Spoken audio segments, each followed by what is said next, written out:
All right, y'all. We back with another reaction right here on ABP Reactions, and this one is called "From Billboard #1 to Prison: The Scams of Sean Kingston." What is going on, man? You're way too beautiful, girl. That used to be a hit, man. Let's see what happened to my boy. Earning a #1 song on the Billboard Hot 100 is something most artists will never do in their entire career. Sean Kingston did it with his debut single at age 17, but today he is in federal prison. Instead of using his talents to create more timeless art, the musician put all of his effort into fraud, forged wire transfers, and luxury scams. Sean became so deeply entrenched into this world of crime that his own mother got involved, and now she is actually serving a longer sentence in prison than him. Then again, when you're 15 years old and sleeping in a car while your mom is behind bars for bank fraud, it's safe to say that the odds are stacked against you. Oh, so this ain't a new walk in the park for moms. She already was doing a fraud. This is what she went to time and did. Okay, I didn't know that.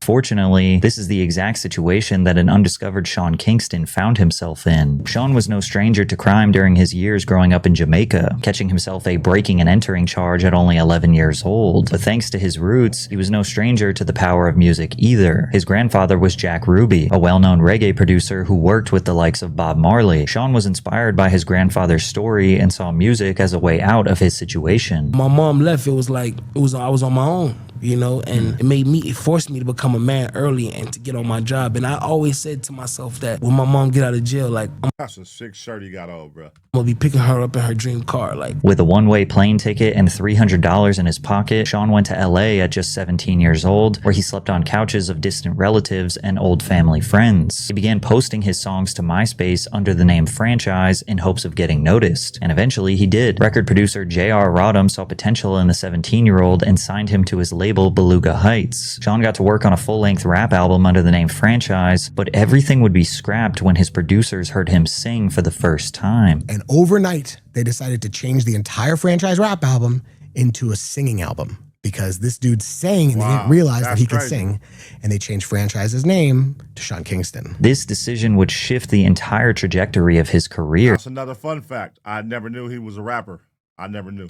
His debut single was called Beautiful Girls, and it released at the perfect time. Billboard had just begun incorporating digital sales into their charts, giving Sean a huge edge. Initially, he debuted at 83 on the Billboard Hot 100, but it would skyrocket to the #1 spot with the formula change. It remained at the #1 spot for 4 weeks, dethroning the Plain White Tees' Hey There Delilah, and charted ahead of other legendary artists like Timbaland, Fergie, and Rihanna. The success from Beautiful Girls would carry into his debut self-titled album, which contributed other hits like Take You There and Me Love. Plus, real ones agree that Take You There is actually better than Beautiful Girls, but whatever. The album peaked at #6 on the Billboard 200 and was certified gold within a few months. Hey, I ain't gonna lie, man. The Sean Kingston era, he definitely had like those friendly records, the friendly girl records, the kids records you could play.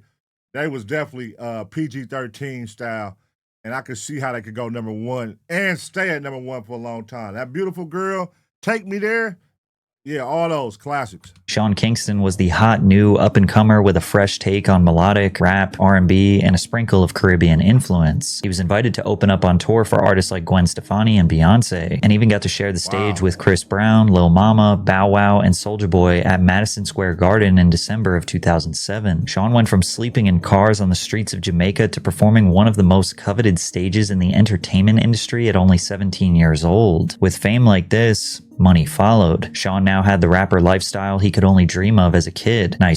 Bro, listen, I'm looking at this picture and I'm thinking, in the long run, this is a thing, like a lot of these rappers, they have a window. They have a ceiling. Like, you know, it's rare where you get a rapper that could be hot for 30 years, 20 years. But these rappers, they get these songs and they ball out and they start buying expensive, super expensive jewelry like this right here. $600,000 chain, $800,000 watch, $500,000 ring, and you be like, bro, this is the dumbest shit in the world, because in the end, this shit gonna come back to bite you. Taxes, all kind of shit gonna come back to bite you. And we have seen the curse of an artist being #1. Fetty Wap, #1, look where he's at. Sean Kingston, #1, look where he's at. Like, it's a curse. We could go down a list of all kind of others. You know what I mean? Where are they now? It's like Roddy Ricch. Shout out Roddy Ricch, but he had one of the biggest records with the box, and it's like, where are these people now? Like, That's why I always say you don't want that number one hit to come too fast because now people are going to hold you to that standard. And it's hard to make a number one, man. Let's keep watching. Cars, watches, and clothes symbolizing his success as an artist. Many artists believe this type of fame and success will last forever, but sadly, this was the peak of Sean's career, and it was only going to go downhill from here. After a couple of years touring across the globe, Sean dropped his sophomore album titled Tomorrow in September of 2009. Much like his previous record, the album had some standout tracks such as Fire Burnin', which spent 21 weeks on the Billboard Hot 100, peaking at number 5 on the charts. The album itself was much less successful, peaking at 37 on the Billboard 200 before dropping off the list entirely 5 weeks later. However, Sean clearly had an immense talent for writing music and found other ways to top the charts. He co-wrote Jason Derulo's song What You Say, which also peaked at number 1. What You Say? Y'all remember that song? Banger. What happened to Jason Derulo? We gotta do a video on where is Jason Derulo at, because he went to like a TikToker. And then I don't even hear no music from him no more.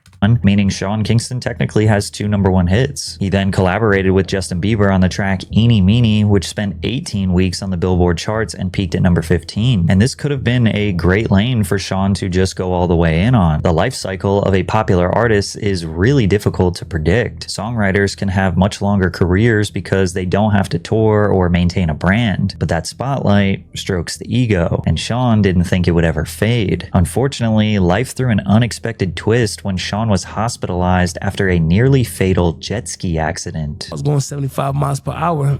And as I got close, jet ski doesn't have any brakes. So as I got close, I tried to slow down because I knew I couldn't make it under because the tide got high. It looked like I could have I could have went under, but as I got close to it, I started noticing that the tide, it was rising up. So I started going 75 miles. Who is this? A dad from Moesha?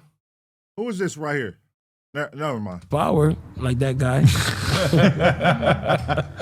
And then I hit the bridge. I hit a bridge and I tore my aorta, which is the tube that connects to your heart. On top of his torn aorta, he had a broken jaw, wrist, and ribs. After 2 separate heart surgeries and 23 days in the hospital, Sean walked out alive and well. Sean worked hard to live a lifestyle where he could party all day and ride jet skis as much as he wanted. But now that same lifestyle he fought for had nearly killed him. But that still did not stop him from throwing ragers at his mansion and getting sued for all the hole-covered walls he left behind when he moved out. Sean could have walked away from this accident with the realization that he was moving too fast, but it seems like that wasn't enough to teach him that lesson. After 4 years without a full-length release, Sean came back with his 3rd album, Back to Life, in 2013. The album had a standout single, Beat It, featuring Chris Brown and Wiz Khalifa. Oh man, that's one of my favorite songs. Beat, beat, beat it, beat, beat, beat it. I love playing that song when I DJ, bro. Now that's a banger. I don't care what nobody say. That's probably my favorite song from Sean Kingston. That song still bangs to this day. At 52, although the full-length LP failed to even touch the Billboard 200 charts and received generally negative reviews from critics. And this isn't surprising considering Sean is more of a singles artist. He wasn't known for cohesive and immersive albums like Kanye West or even Chris Brown, who built bodies of work that fans consumed from front to back. Sean's success lived and died on the strength of singles, songs that dominated radio, lit up the clubs, and soundtracked the summer. And that's the danger of being a singles-driven artist. You need a constant stream of hits to stay relevant. Every summer, every radio cycle, every club, you have to deliver another anthem or the industry moves on. It had been 6 years since his peak, and Sean was not able to keep up with the modern club sound. But that doesn't mean he was in a tough spot financially or had to go back to sleeping in his car. He had built a lasting legacy and generational wealth for himself and his family. Even then, he still had a loyal audience willing to follow his journey and the skills to continue writing music for himself and other artists. But it wasn't necessarily just about the money for Sean. It was about the status, the luxuries. And now that he was losing that, he became desperate and would embark on a life of crime just to maintain this lifestyle. Early cracks began to show in 2012 when it was revealed that Sean owed over $130,000 to the IRS after failing to pay his taxes in 2009. Of course, rappers and hip-hop artists aren't particularly known for their love of paying taxes, but headlines discussing Sean's finances became more pervasive than headlines about his music, like when he had a run-in with law enforcement in the Dominican Republic in March of 2014. Hoping to have a fun Saturday night, Sean and his friends went to a nightclub called Euphoria, where they ran up a nearly $9,000 tab buying drinks and smoking hookahs. God damn, $9,000 on liquor? When the night came to an end, Sean and his crew left without paying the bill, and the employees promptly called the police. Local law enforcement was able to track down Sean and his friends and inform them that if they didn't pay their bill, they would be arrested and forbidden to leave the country. Sean was deeply apologetic and explained that the managers had promised to take care of him and assumed that meant his service would be complimentary. He returned later that night and paid the tab in full. Now, of course, this could have been just a big misunderstanding. However, you will notice that even small things like this were an insight into Sean's sneaky, scammy, sinister pattern of behavior. A few months later in August, Sean was sued for over $1 million by a jewelry seller named Avi the Jeweler. The two had a business relationship dating all the way back to 2008, where Sean had picked up a bunch of different jewelry items, including a $35,000 44 karat watch, a $150,000 custom pendant with his $150,000 initials, and a diamond encrusted Jesus piece, with the total price being over $200,000. $150,000. Come on, man. Like, look how dumb these niggas be, bro. Like, why? Y'all see me, bro. I don't never wear jewelry. I don't do. Why? Why am I gonna go spend $200,000? You know what I'm saying? When I got all these kids I gotta put through college, I got all this other stuff. Like, you know, that money right there could take care of all that. Hopefully, there's something positive with his extra money and not just spent it all on jewelry and dumb shit. Avi was given 7 different checks that were supposed to cover all the costs, but they all bounced when he tried to cash them out. Sean had also borrowed a $12,000 ring and he never returned it, bringing the grand total to approximately $226K. But Avi wanted more in punitive damages, and even though initially Sean and his team said that this was just incorrect, they never even bothered to fight the lawsuit, resulting in the judge defaulting on the case and ordered him to pay out $356,000 in damages to Avi. Now, losing out on money like that should have taught Sean a valuable lesson. But things only managed to get worse, and his run-ins with jewelers became more and more frequent and somehow more bizarre. Sean filed a report to the Los Angeles Police Department alleging that he had been kidnapped during a jewelry deal gone wrong. After getting a $225,000 watch from a business called Avion Jewelers, Sean got a bad case of buyer's remorse. He paid out $185K worth of installments before refusing to pay another cent, believing that installments. That's another thing, bro. These niggas are doing leases on their jewelry, paying installments to keep up with because that's all you're doing. That's the only reason they buying jewelry, to keep up with the Joneses, to keep up with their peers in music. Why are you buying $350,000, $150,000 jewelry if you can't afford it and you got to do installments and then you don't want to finish paying it? Like, bro, what? the watch he bought wasn't worth the price that he was being charged. This obviously caused conflict between him and the jeweler, so they decided to set up an in-person meeting to solve the issue. And like most legitimate business deals, the meeting took place in a downtown Los Angeles parking lot on a random Tuesday night at 2 in the morning. What could possibly go wrong? Sean got in the car with the intention of returning the watch and swapping it for a different piece. That's when one of the jeweler's crew members snatched the watch from his hands, locked the car, drove him away from the parking lot, and dumped him in a back alley. Sean tweeted, "Love all the fans, I'm okay and safe. It just hurts to work so hard for something and have someone thinking they can just take it from you." While this seems like wise words we can all agree with, this is incredibly ironic coming from the guy who is actively entrenched in a life of scamming others. However, when Sean tried to pursue justice through the legal system, the investigating officers found the entire situation to be extremely suspicious and felt that the case was best suited for a civil court. Sean decided he wasn't going to take the case to court, and that seems strange on the surface. Then, wait, who the hell face is that on there? What? You know what I'm saying? Look at that stupid ass jewelry. That gotta be fake. That gotta be fake. it starts to make sense when you take a closer look. You see, rumors about Sean's potential financial struggles had been rising around the time his Bentley G-Wagon and Lamborghini were repossessed. It became even more clear that Sean was in a tough spot after he got sued by his own lawyer. Supposedly, Sean had racked up a $17,000 bill from James Gangitano for legal services provided sometime in May of 2013. Now, being broke and trying to get one over on a jewelry dealer, it almost makes sense. But scamming your own lawyer takes a special kind of stupid. With his repossessed sports cars and seemingly an empty bank account, Sean had hit rock bottom financially. But now, damn, that nigga started losing it all. Damn. So this is what happened to Sean Kingston, y'all. Unless you follow somebody's personal life, you don't know all this type of details. But you just start seeing a nigga fade to black and nobody working with him, then their name just disappear from the music scene, and you be like, where the hell? Where are they? What happened?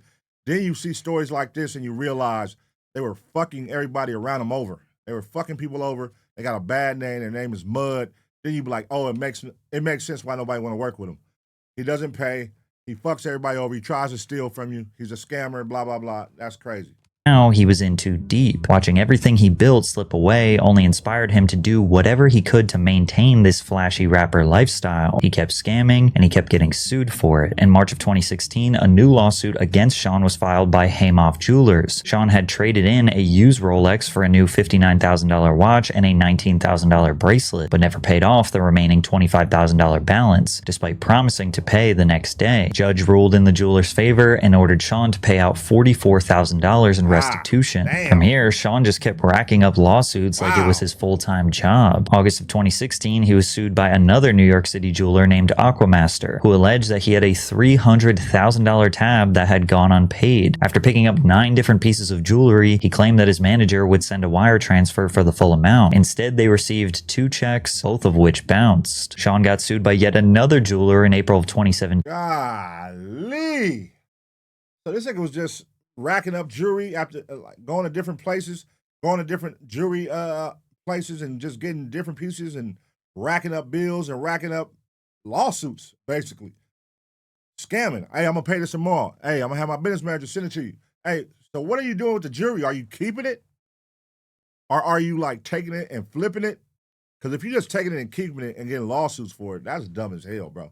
Who claimed that Sean bought a $46,000 Rolex with 10 grand up front, but sent checks for the remaining amount that also ended up bouncing. I know I'm starting to sound like a broken record with me basically telling the same story over and over again, but that's just the reality of Sean Kingston's life at this point. It had been over a decade since Beautiful Girls had topped the charts, and now the only thing being discussed in interviews were his legal troubles. Different situations as far as your jewelry, right? That, like, of course, all the jewelers seem to always be coming after you with lawsuits and things like that. Like, why is it that they keep on coming after you? Always some tricky stuff to it. Like, what is going on with that? I have paperwork with every jeweler that I ever did business with. When I go to a jeweler, I say, okay, I want this, I want that, I want that, I want that. Yeah. And they'll say, okay, 350,000. My bad, it'll come to more than 350. It'll come to like 3 something, like 380. I'll give them 350. And they'll say you have a balance, so the rest of the 30,000, you're gonna do in payments. If I'm late on one payment, it's not I'm late on the payment because I don't have the money to pay you. I'm late on the payment because my mom handles my businesses. She's all over the place doing a million things at once because I don't. Oh yeah, he's a scammer. He's a scammer. I give you $350,000 and I owe you 30. If I'm late, it ain't because I ain't got the money. My mom, she's busy, man. She doing her thing, but she gonna send it to you. Listen, bro, come on, Sean Kingston. So moms is in on it. Y'all both in on it. But my question is, what are y'all doing with the jury? I don't know. Let's keep watching. I have a business manager. So when I'm late on that payment, it's not like I can't pay for it. No, the money is there. You know what I'm saying? Like, I live in a house, I pay $35,000 a month. That's over $300,000 a year. Yeah, you do have an elevator in your crib. I do have an elevator in my crib. So how is Sean Kingston broke? I have 4 properties I own in Port St. Lucie. One in Tampa, 3 in Port St. Lucie, Florida. Like, I have money coming in, but it's just that these people are very, very, and no disrespect to jewelers, but they are very, very money hungry, and they only look at clients as a dollar sign, and that's not right. Sean's life at this point is essentially trying to prove to anyone and everyone that he is good for the money, but we know that was a lie. During the court trial with his former lawyer, Sean was ordered to reveal all of his personal financial information. Within these court documents, let's see what that let them bank accounts look like. Sean confessed that he owned no property or vehicles and was currently living with his mother. His bank statement showed one account with only $6.96 and 2 other accounts that were both in the negative. Sean. So that just debunked everything you said in that interview. You own properties, you own this, you that. But when you have to show it in court, nothing matched what you said, bro. And I know some people are going to be watching like, oh, it was in somebody else's name. It was in this name. This is his lawyer. You can't lie about shit like this. You got to present what you own. You know what I'm saying? In court against your lawyer for sure. was broke, but that didn't mean he was exempt from future litigation. A judge ordered Sean to pay out another $300,000 to settle his case with Aquamaster Jeweler. It was also reported in late 2020 that a warrant was placed for Sean's arrest on charges of grand theft after failing to pay for jewelry that was delivered to his home. Sean's legacy went from a chart-topping pop star to a relentless scammer. With no money and facing hundreds of thousands of dollars in court costs, it's a miracle that Sean wasn't locked up for skipping out on payments. It's also a miracle that he found a way to get one last chance to turn his life around, but he ruined it. Despite being irrelevant for a decade, he managed to sign a multi-million-dollar record deal with Empire Records. You know what? I'm all cleared up. You know what I'm saying? I don't owe nobody no jewelry. I'm good. See, and he's still lying, bro. Good. You know what I'm saying? Right. I got like I said, I did a $4.2 million deal with Empire.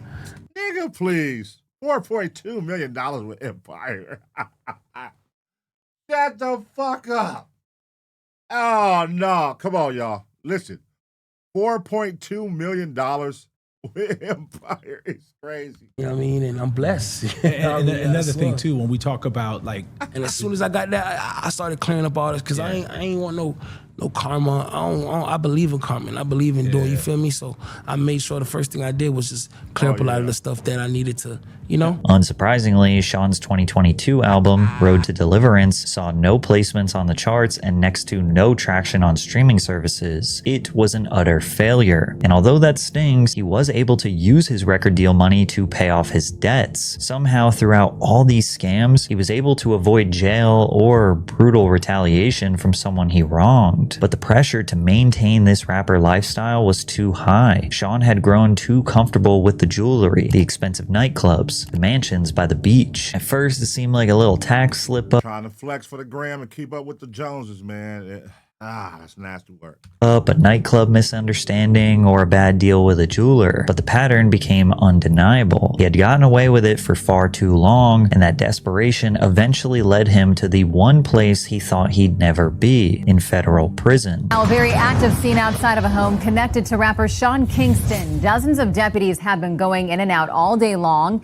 and now we've learned his mother has been arrested. The indictment alleges a pattern of behavior from April of 2023 to March of 2024 in which Sean and his mother intentionally defrauded a handful of different businesses with false promises and forged wire transfers. It claims that Sean would reach out to various businesses through social media platforms like Instagram and use his status as a celebrity to persuade the businesses to make special exceptions for him, typically in the form of discounts, lowered down payments, or simply allowing him to pay for the products after they were provided. They would send forged documents under the guise of legitimate bank transfer receipts before ignoring and disregarding future requests for payment. Most notable of these at the time was his defrauding of Verver Entertainment, which supplied Sean with a 232-inch colossal TV and surround sound system, one which he never paid for. Sean reached out to the company in September of 2023 on IG, claiming he needed the biggest TV they had for his house and claimed it was going to be featured in an upcoming music video with Justin Bieber.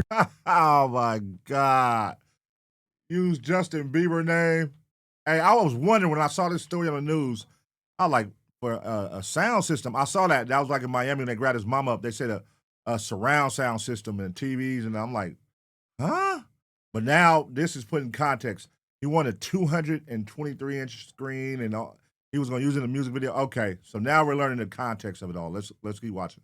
Sean told the business owner, Ariel Mateos, "We're going to go viral and shut the internet down. I hope you're ready. Watch how many new customers you get from doing this with me. Mark my words. Your life is going to change after this. Wow. Watch and see, my brother." The full agreement was for Sean to pay $47,000 upon completion, receiving a social media agreement discount with a smaller down payment of just $30,000. Ariel and his crew began installing the TV and sound system in Sean's home, providing updates over text, and fully completed the project on December 17th. However, as days went by, Ariel tried to get in contact with Sean, but was ignored. On the off chance Sean did respond, he would just make excuses and try to brush the conversation away. Ariel was growing rightfully impatient. Not getting paid for your services would be more than enough to frustrate someone, but he also needed to pay his manufacturers for the materials used for the TV, and he was running out of time. Eventually, Sean sent a document that appeared to be a bank transfer for $40,000, although this was still $7,000 short of their agreement, but it didn't even matter anyways because this document was completely forged and the wire never hit Ariel's bank account. Sean Oh,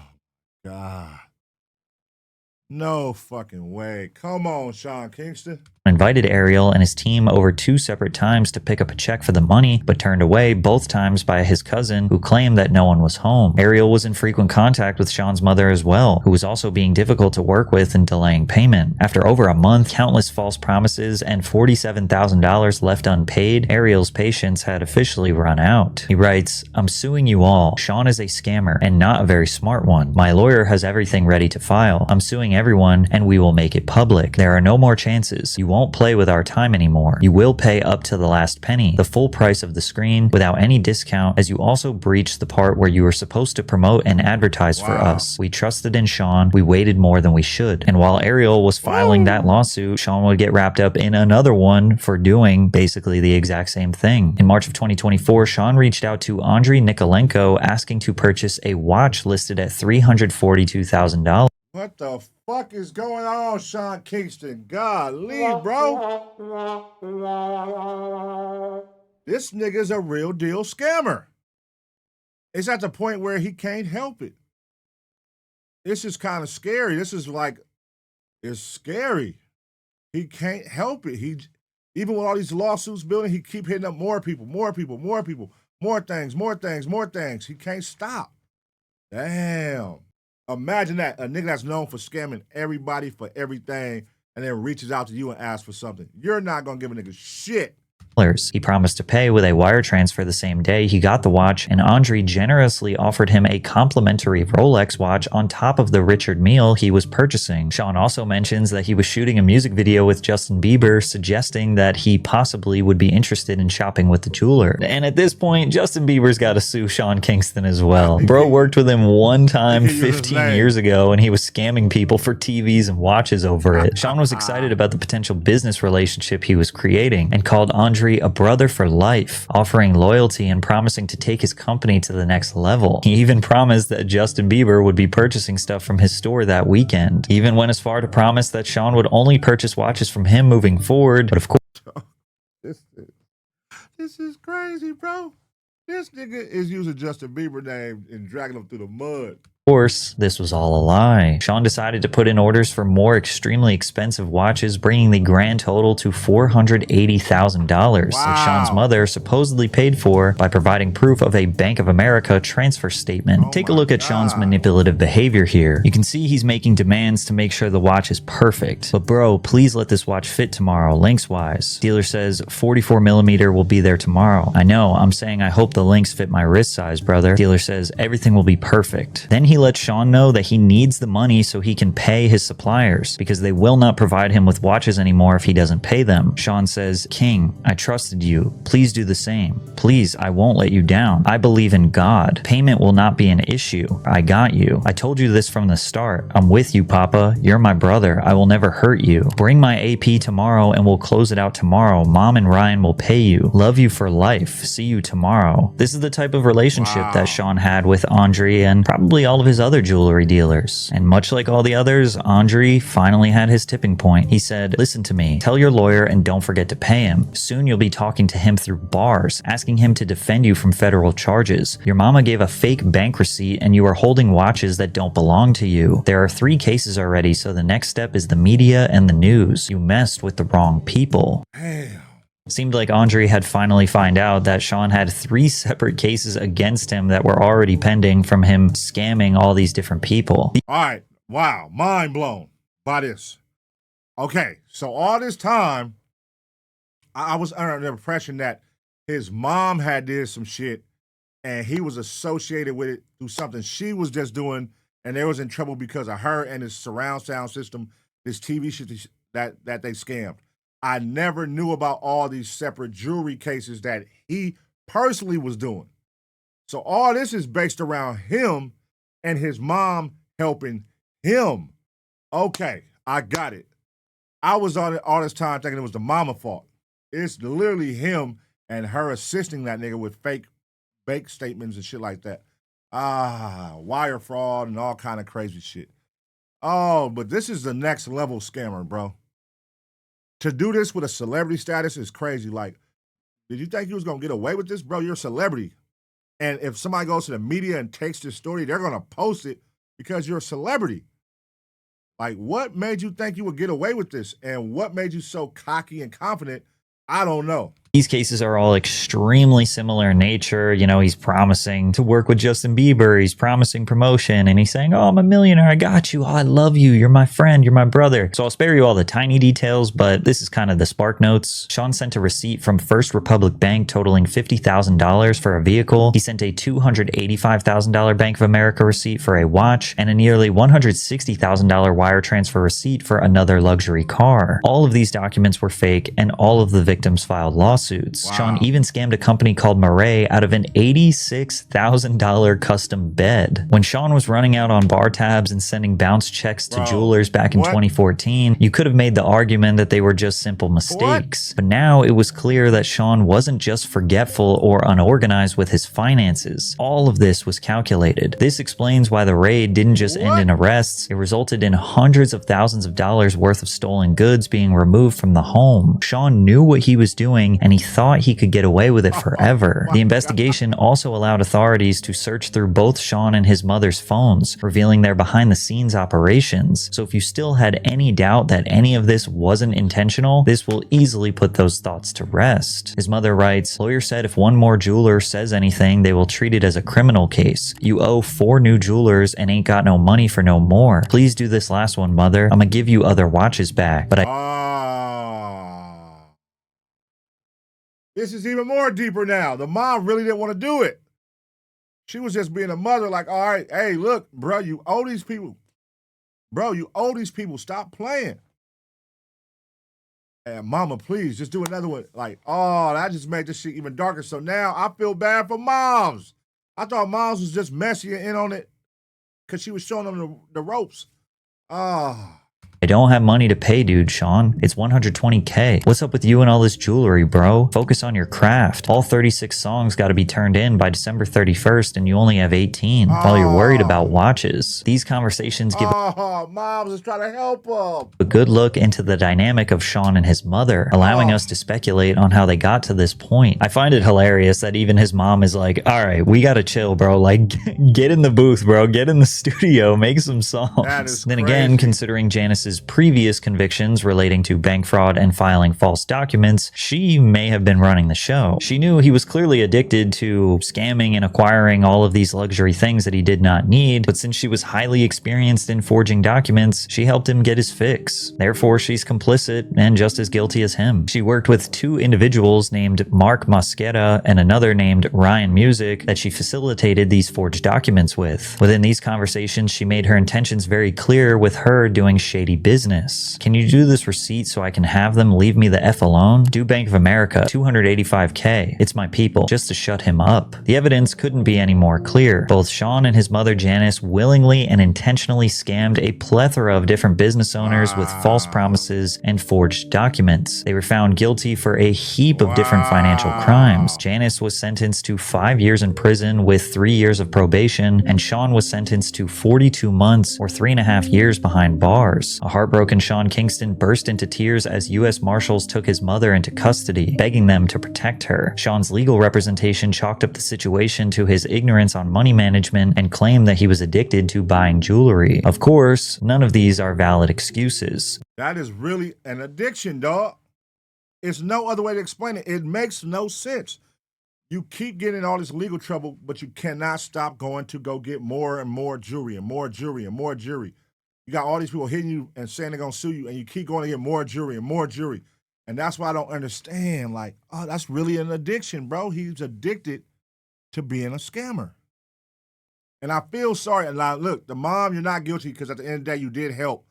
But it does prove that she was at least like, hey, I don't want to do this, nigga. I'm trying to give you guidance. Get this shit right, bro. Go turn the album. Focus on your music. Why are you doing this? Why you need these stupid watches?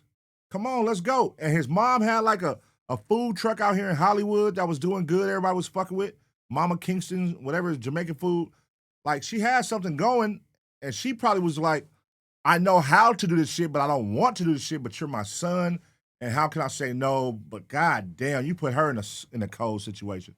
When you're addicted, you go to rehab. When you have a lot of money, you hire someone to help manage it. And when you have no money, you either cope with the fact that you can no longer afford luxuries, or you go get your bread up. Time and time again, he lied to people's faces, scammed hardworking business owners, and forged documents just to surround himself with meaningless possessions. Watches, chains, giant TVs, luxury beds. It was about ego, about clinging on to an image he could no longer afford. And because Sean built his life on exploiting trust for shallow status symbols, it's no surprise that nobody cares about his downfall. So when he finally landed himself in jail, it wasn't shocking, it wasn't tragic, it was the inevitable conclusion of someone who got exactly what they deserved. Damn. Wow, man. That was mind-blowing. Only because I didn't know the depths of what was going on. But I knew the headlines. We all saw the headlines. We all saw the raid on social media when they raided the Florida and the LA homes. But to go deep into detail of his lifestyle and how addicted he was to jewelry and just addicted to scamming that. $86,000 bid. Why? You probably having these girls come over. You got to maintain that image, fly cars, fly jewelry. And you're chasing a high that you once had of being number one in music, and you're no longer that, which he can convert if your pen is still strong and you channel your work ethic and your pen is still strong. You can be a writer. You don't have to be in front of the cameras. You don't have to be the face. If you still have that strong pen, go ahead and be a writer and bounce back.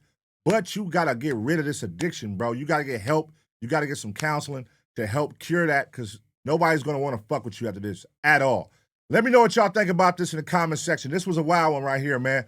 I'm going to give y'all 2 seconds to smash the like. And as always, get ready for the next reaction.